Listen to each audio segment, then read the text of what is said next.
Olá, gente, tudo bem? Eu gostaria de tratar sobre um assunto chamado política na Bíblia. Como é que a gente extrai da Bíblia princípios aplicados à política? Eu já tomei várias aulas de história e todos os meus professores, eles dizem que os imperadores, os dominadores, inclusive os descritos na Bíblia, eles sempre usaram o discurso de Deus como uma forma de dominação, não é? Eu estou aqui colocado porque Deus me colocou assim aqui, portanto vocês devem obediência, porque se vocês não obedecerem a mim, vocês estão desobedecendo a Deus. Veja só, inclusive já ouvi um professor citar até uma passagem da Bíblia, o professor de História, Leandro Carnal, e ele citou uma passagem da Bíblia, eu queria aqui ler, mas eu gostaria de trazer uma visão teológica política disso. Talvez o professor de História não entenda de teologia política, portanto faz a leitura da forma que ele entende. Mas eu gostaria de lhe trazer de fato que a Bíblia, o que Deus, através da sua palavra, pensa sobre política.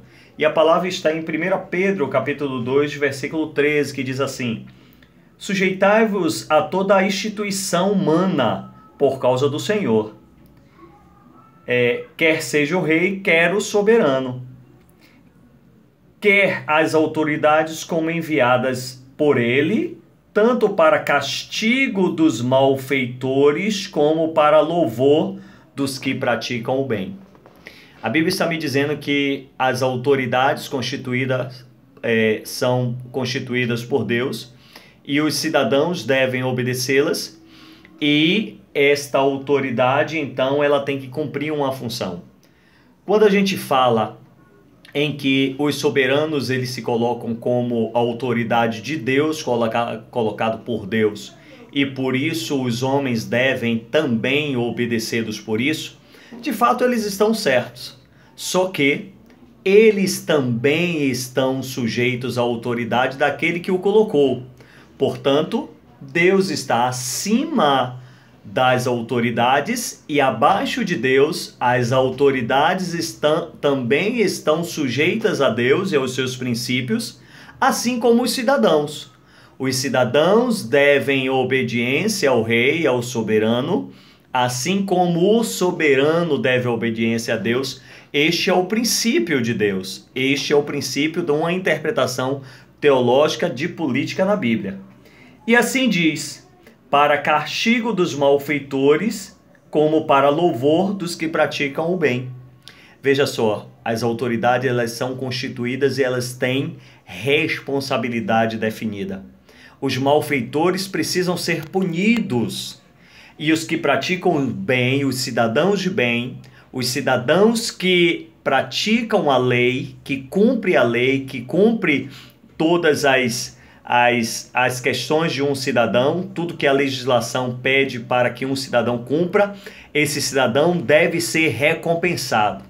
A questão é que o crime está compensando, fazer o mal está compensando. Por quê? Porque as autoridades não estão punindo. E então o cidadão de bem, que pratica o bem, não vê o retorno naquilo que ele está fazendo. Ora, se eu vejo que o malfeitor, aquele que desobedece, não tem punição, ora, é claro que causa uma frieza em mim, bom cidadão, cidadão de bem, em cumprir todas as normas. Por quê? Porque não está havendo punição para aqueles que não cumprem. Dentro dessa visão de política na Bíblia, eu queria ler uma outra passagem também muito interessante, para que os professores de história, pelo menos, entendam um pouquinho de teologia política, tá? Essa passagem, ela está lá em Eclesiastes, eu vou ler para vocês, e é muito interessante. Eclesiastes capítulo 8, versículo 11 e 12, diz assim: visto como se não executa logo a sentença sobre a má obra, o coração dos filhos dos homens está inteiramente disposto a praticar o mal, ainda que o pecador faça o mal 100 vezes e os dias se lhe prolonguem, eu sei com certeza que sucedem bem aos que temem ao Senhor. Veja só, olha o princípio. Se alguém comete uma transgressão e a sua sentença não é executada imediatamente, é óbvio que para o resto da sociedade aquilo causa uma frieza em cumprir todas as obrigações de um cidadão. É a Bíblia que está dizendo, este é o princípio político que Deus instituiu para o homem.